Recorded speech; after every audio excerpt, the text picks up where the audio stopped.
बहुत बहुत नमस्कार करते हैं आप सभी का। आपके साथ मैं हूं ऋतिका पांडे। हमारा उत्तराखंड हमारा स्पेशल बुलेटिन देख रहे हैं। उत्तराखंड की खबरों से शुरुआत कर रहे हैं, जहां सिख समाज के लोगों ने कांग्रेस नेता हरक सिंह रावत के खिलाफ थाने में तहरीर देकर विरोध प्रदर्शन किया है। वरिष्ठ भाजपा नेता पूर्व नगर पंचायत अध्यक्ष काबिल सिंह विर्क और क्षेत्र पंचायत सदस्य गुरप्रीत सिंह के नेतृत्व में सैकड़ों लोग एकत्रित हुए और थाने में शिकायत दर्ज कराई। आपको बता देते हैं आगे खबर में, जहां सिख समाज का आरोप है कि हरक सिंह रावत ने एक कार्यक्रम के दौरान विवादित और अपमानजनक टिप्पणी की, जिससे पूरे समुदाय में भावनाएं उनकी आहत हुई हैं। पूर्व नगर पंचायत अध्यक्ष काबिल सिंह विर्क ने कहा है कि इस मामले को गंभीरता से लिया जाना चाहिए और हरक सिंह रावत को सामाजिक और सार्वजनिक स्तर पर माफी मांगनी चाहिए। इस कार्रवाई के बाद विरोध प्रदर्शन स्थल पर नारेबाजी और जोरदार प्रदर्शन किया गया।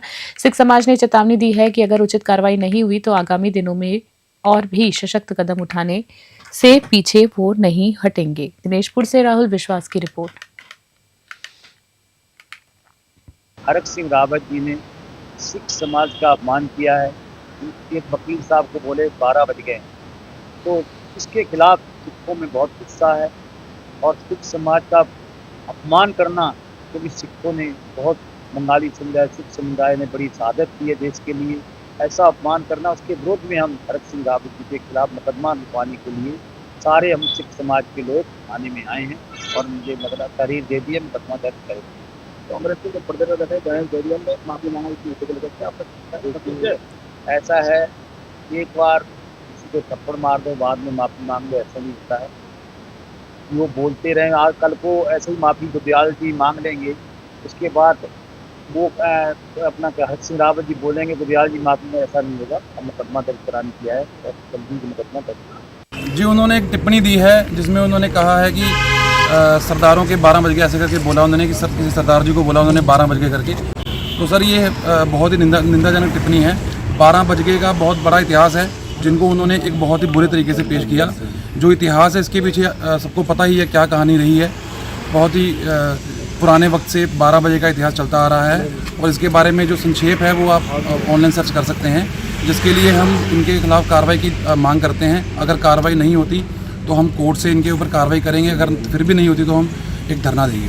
ऑलरेडी प्रदेश ने माफी मांगा और कई बार माफी मांग रहे थे कांग्रेस के बड़े नेता, इसमें आप संतुष्ट नहीं है? जो ये सिखों का आक्रोश है ये खत्म नहीं होगा, बहुत बड़ी बात है और ये आए दिन कोई ना कोई ऐसी टिप्पणी होती है, तो माफी मांगना इसका कोई हल नहीं है। इसके खिलाफ हम कार्रवाई की मांग करते हैं और कार्रवाई करवा कर ही सांस लेंगे। बिल्कुल भाई साहब आप सही कह रहे हैं, लेकिन 2027 के चुनाव है, इस चुनाव अगर कार्रवाई नहीं है तो चुनाव में क्या असर पड़ेगा? बिल्कुल असर पड़ेगा। सिख कौम के जितने भी वोटर्स हैं सब कांग्रेस से टूटेंगे और अपना आक्रोश दिखाएंगे। Thank you.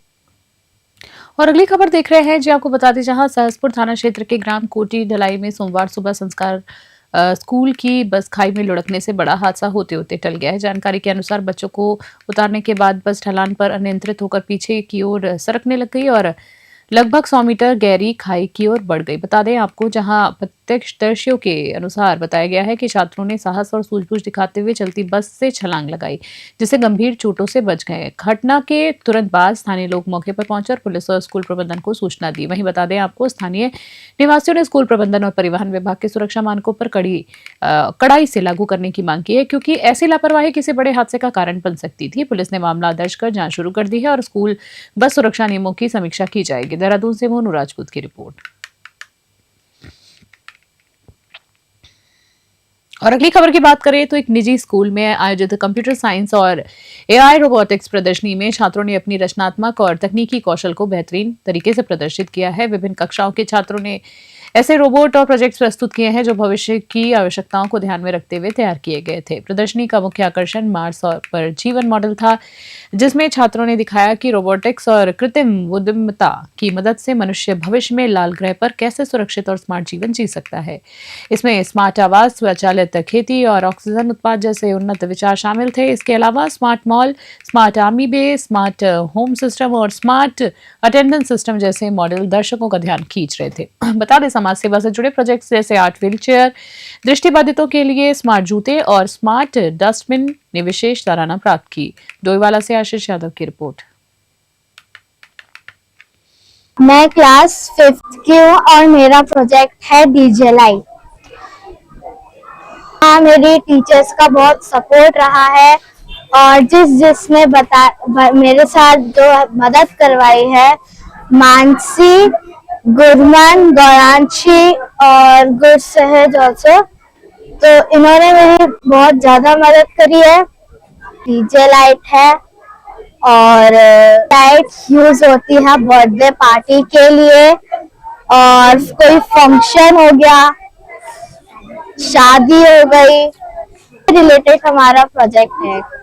बहुत जरूरी है छात्रों के लिए, भविष्य इसी पर निर्भर है। अभी हमारे छात्र छात्राएं सारे रोबोटिक्स, एआई और कंप्यूटर साइंस में बहुत ज्यादा वर्क कर रहे हैं। अगले साल आपको और भी कुछ देखने को मिलेगा, बहुत सारी मतलब नई तकनीकी आपको देखने को मिलेगी। यहाँ अभी हमारे पास आपने देखा होगा कि मार्स बनाया बच्चों ने, लास्ट ईयर बच्चों ने, आप आए थे तो आपने देखा था कि लास्ट ईयर बच्चों ने स्मार्ट सिटी बनाई थी। आज उससे ज्यादा आगे निकल के मार्स क्लास 12 में बनाया। साथ में हमारे पास अभी स्मार्ट आर्मी बेस सिस्टम है और बच्चों ने रोबोटिक्स में ये आपने रोवर्स देखे होंगे। इवन बच्चों ने जो है वो क्लास 11 के बच्चों ने हमारे पास wheelchair, smart wheelchair बनाई है जो कि हैंडीकैप उनके लिए बहुत जरूरी है। और साथ में बच्चों ने रोबोट भी बनाया क्लास 11 के। स्मार्ट मॉल जो उन्होंने नाम दिया है smart Renaissance, smart mall of Renaissance नाम दिया है उन्होंने उसको, और स्मार्ट होम, और भी बहुत सारे मॉडल्स हैं जो बच्चों के लिए आगे के लिए भी है, नेक्स्ट ईयर के लिए भी हैं, जिस पर हम अभी काम कर रहे हैं। मिलता है क्योंकि बच्चों के अंदर ये सारी चीजें पहले से हैं, हमारा काम सिर्फ उभारने का है, हम इनको सिर्फ एनहांस कर रहे हैं। बच्चों के अंदर इतना टैलेंट है और वो मतलब पहले से ही है, हमें सिर्फ उनको सिखाना है, उनको सही दिशा दिखानी है, वो दिशा निर्देश देने का काम टीचर का है और वो हम लोग कर रहे हैं। रश्मि नेगी मेरा नाम है। और अगली खबर की बात करें तो राज्य विधिक सेवा प्राधिकरण नैनीताल के कोर कॉलेज हरिद्वार में नशा मुक्त भारत अभियान के तहत जागरूकता और बहुउद्देशीय शिविर आयोजित किया गया है। इस अवसर पर उच्च न्यायालय नैनीताल के मुख्य न्यायाधीश श्री गुहानाथन नरेंद्र मुख्य अतिथि रहे हैं। जी हाँ, आपको बता दें गुहानाथन नरेंद्र मुख्य अतिथि थे। उन्होंने कहा है कि प्रदेश और देश में नशा मुक्ति के अभियान महत्वपूर्ण है और इस प्रकार की गतिविधियों से लोगों में जागरूकता आएगी। राज्य विधिक सेवा प्राधिकरण के सदस्य सचिव प्रदीप मणि त्रिपाठी ने कहा है कि कार्यक्रम का उद्देश्य युवाओं को नशे से दूर रखना है और आम नागरिकों को ड्रग्स के प्रति सजग करना है। शिविर में कानूनी साक्षरता, मुक्त कानूनी सेवाओं और सिस्टम सुधार पर भी जोर दिया गया है। कार्यक्रम में कई विभागों और स्वयं सहायता समूहों द्वारा स्टॉल्स लगाए गए हैं, जिससे स्थानीय उत्पादों को बढ़ावा और महिलाओं की आय में वृद्धि होगी। बच्चों ने चित्रकला प्रदर्शनी में भाग लिया और जिसमें नशा मुक्ति और शिक्षा पर संदेश देने वाले चित्र प्रदर्शित किए गए। हरिद्वार से तनवीर अली की रिपोर्ट।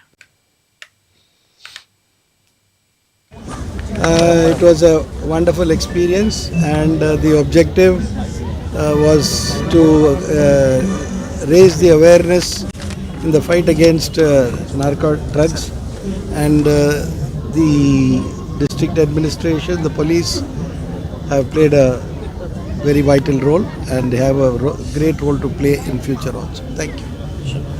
ये नालसा की एक स्कीम है, डॉन स्कीम, जो ड्रग अवेयरनेस स्कीम है 2025 की, उस पर फोकस्ड स्कीम है। और माननीय मुख्य न्यायाधीश महोदय का ये निर्देश था कि एनडीपीएस से जो प्रभावित लोग हैं, नार्कोटिक ड्रग्स और साइकोट्रॉपिक सब्सटेंस, उनको चिन्हित किया जाए और खासकर स्कूल्स, कॉलेजेज, जो युवा वर्ग है उनको चिन्हित करके उनके संबंध में ऐसा अभियान चलाया जाए जिससे हम उन लोगों को नशे के दुष्प्रभाव से बचा सकें। मुख्य उद्देश्य इस कैंप का यही था। इस कैंप के माध्यम से हमने बहुत सारे गवर्नमेंट स्टॉल्स लगाए और समाज का जो सबसे पिछड़ा तबका है उस तबके के लिए कुछ सरकार की जो योजनाएं हैं वो सारी मुहैया कराने की कोशिश की गई है। ऐसे कैंप हम अक्सर लगाते रहते हैं।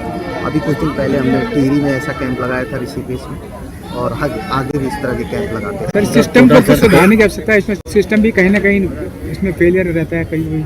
इसमें कोई दो राय नहीं। और सरसार सैलानी का एक शेर है कि चमन में इख्तिलात रंगो बू से बात बनती है, चमन में इख्तिलात रंगो बू से बात बनती है, हम ही हम हैं तो क्या हम हैं, तुम ही तुम हो तो क्या तुम हो। तो अकेले कोई व्यक्ति पर्याप्त नहीं है, सिस्टम हमें आप सबको ये आज जो था ये एक कंसल्टेटिव कम मल्टीपर्पज लीगल लिटरेसी कैंप था, जिसमें माननीय मुख्य न्यायाधीश हमारे माननीय उच्च न्यायालय द्वारा शिरकत की गई थी और साथ ही साथ जस्टिस थे। यहाँ मेन जो पर्पज था वो आज हमारी जो एक डॉन है जिसे drugs awareness and wellness navigation scheme कहते हैं, इस थीम पर आधारित ये मल्टीपर्पज कैंप था। यहाँ तमाम जो प्रोग्राम्स भी हुए वो चाहे इसमें हम कहें कि जितने हमारे वक्ता थे उन सभी ने रोकथाम हेतु क्या हमारे राज्य का आंकड़ा है नशीले पदार्थों के वो सब आज यहाँ पर बताया गया है। सारे बच्चों को, युवाओं से, मतलब बच्चों से लेकर मैं कहूँ कि वृद्ध स्तर तक के सभी प्रतिभागी इस कार्यशाला में भी रहे। और जो जिसे हम कहते हैं 2 टियर प्रोग्राम जो होता है, बाहर सारी जन संचालित जो हमारी योजनाएं हैं उनके लिए तमाम स्टॉल्स लगाए गए थे। और प्रशासन, पुलिस और जिला विधिक सेवा प्राधिकरण की तरफ से थे। इसमें एनजीओज भी आए थे और जितने भी बेनिफिशरीज हैं और वो लाभान्वित हुए हैं उनको आज माननीय मुख्य न्यायमूर्ति, माननीय उच्च न्यायालय के अन्य न्यायाधीशगण के द्वारा सम्मानित किया। मुख्यमंत्री श्री पुष्कर सिंह धामी सशस्त्र सेना झंडा दिवस के अवसर पर रविवार को सवाट चमोली पहुंचे हैं, जहां क्षेत्रवासियों को पूर्व सैनिकों और उनके परिजनों ने उनका स्वागत किया। कार्यक्रम के दौरान मुख्यमंत्री ने ग्वालदम देवाल वाण मोटर मार्ग को नंदा देवी राजात के बाद बीआरओ को सौंपने, साथ ही साथ रामपुर तोड़ती सड़क के निर्माण और धराली के दलावड़ी तथा नंदानगर के लाखी क्षेत्र में मिनी स्टेडियम निर्माण की स्वीकृति देने की घोषणा की है। बता दें आपको, सीएम ने अमर शहीद सैनिक मेला सवाड़ को राज्य की मेला बनाने की घोषणा की है, जो क्षेत्र में वीर सैनिकों के गौरव और परंपरा को सम्मान देने के लिए महत्वपूर्ण कदम है। उन्होंने सैनिक स्मृति संग्रहालय का अवलोकन कर देश की रक्षा में बलिदान देने वाले वीर सपूतों को श्रद्धांजलि अर्पित की है। सीएम ने भारतीय सेना की शक्ति, स्वदेशी हथियारों और सामाजिक सुधारों जैसे समान नागरिक संहिता लागू करना और सामाजिक विकृतियों पर रोक लगाने की सरकार की प्रतिबद्धता का उल्लेख किया है। चमोली से सुरेंद्र धनेत्रा की रिपोर्ट। होमगार्ड और नागरिक सुरक्षा स्थापना दिवस के अवसर पर आयोजित भव्य कार्यक्रम में उत्तराखंड के मुख्यमंत्री पुष्कर सिंह धामी पहुंचे और उन्होंने होमगार्ड जवानों को सैल्यूट करते हुए देवभूमि को साइलेंट हीरो बताया है। जी आपको बता दें, जहां पर सीएम धामी ने कहा है कि 4 धाम यात्रा, कुंभ मेला या कोई भी बड़ा आयोजन हो, होमगार्ड के जवान बिना थके, बिना रुके दिन रात ड्यूटी कर निभाते हैं और राज्य की सुरक्षा व्यवस्था को मजबूत करते हैं। मुख्यमंत्री ने सभी जवानों और अधिकारियों को स्थापना दिवस की बधाइयां दी और शुभकामनाएं दी हैं। कहा है कि कठिन मौसम या परिस्थितियों में ये जवान हमेशा सबसे आगे रहते हैं। उन्होंने जवानों के कल्याण और मनोबल को बढ़ावा देने के लिए महत्वपूर्ण घोषणाएं की है। वहीं कार्यक्रम में मौजूद हजारों होमगार्ड जवानों ने सीएम के प्रोत्साहन भरे शब्दों का स्वागत जोरदार तालियों से किया है। इसके अलावा सीएम ने जवानों से व्यक्तिगत रूप से मुलाकात कर उन्हें फोटो खिंचवाकर शुभकामनाएं दी और उनके साथ संवाद भी किया। देहरादून से मोनू राजपूत की रिपोर्ट।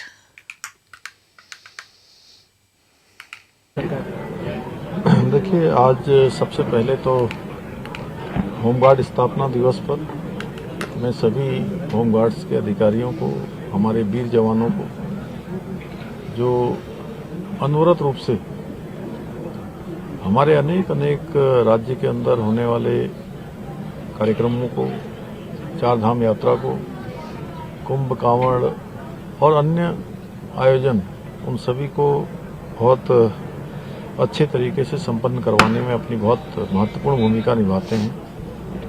मैं उन सभी को आज बधाई देता हूँ, शुभकामनाएं देता हूँ। और होमगार्ड्स के जवान हमारे हर कठिन परिस्थिति, कोई स्थिति हो, उस स्थिति में मौके पर अपना योगदान देते हैं। गर्मी हो, सर्दी हो, बरसात हो, हमारी सरकार सभी होमगार्ड्स के जवानों के कल्याण के लिए पूरी तरह से संकल्पित है।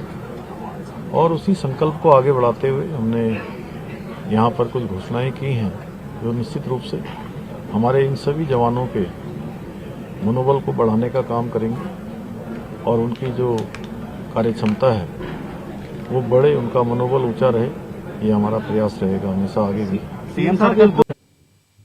और अगली खबर की बात करें तो उखलाकांडा ब्लॉक के खनसेयू क्षेत्र में वाइल्ड लाइफ क्राइम और चरस तस्करी की सूचना पर की गई एसटीएफ टीम पर बदमाशों ने फायरिंग कर दी है।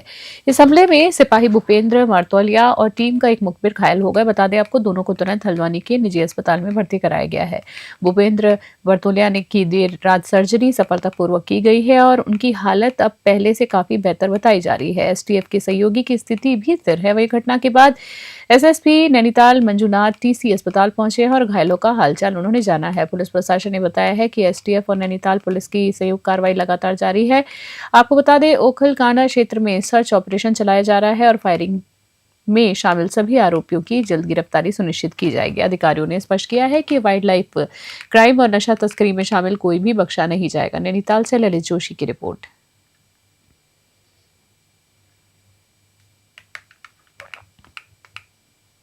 और अगली खबर की बात करें तो प्रदेश प्रवक्ता हरि पाठक ने गुरुद्वार में हरक सिंह रावत द्वारा माफी मांगने पर तीखी प्रतिक्रिया दी और इसे केवल नौटंकी बताया है। हरि पाठक ने कहा है कि जिस अंदाज में हरक ने सिर झुकाया उनमें कहीं भी वो गंभीरता नहीं दिखी जैसा कि सिंध द पुत्तर में होती। बता दें आपको उनके बयान पर रुख हमेशा कुछ और दिशा में दिखाई देते हैं जो सिख समाज के प्रति उनके वास्तविक भावनाओं पर सवाल उठाता है। बता दें आपको भाजपा प्रवक्ता ने आरोप लगाया है कि हरक सिंह रावत का बोलने का अंदाज मजाकिया था जिससे ऐसा प्रतीत होता है कि वो पीठ पीछे सिख समुदाय का मजाक भी बना सकते हैं। हनि पाठक ने कहा है कि कांग्रेस आज भी 1984 के सिख दंगों का कलंक अपने साथ लेकर चल रही है और डैमेज कंट्रोल से ये स्पष्ट है कि गलती माफ किए जाने योग्य बिल्कुल नहीं है। उन्होंने गुरुद्वारा प्रबंधन से अपील की है कि वे ऐसे संकुचित और कुंठित सोच वाले व्यक्तियों को पवित्र गुरुद्वारे में प्रवेश की अनुमति ना दी जाए। देहरादून से मोनू राजपूत की खास रिपोर्ट।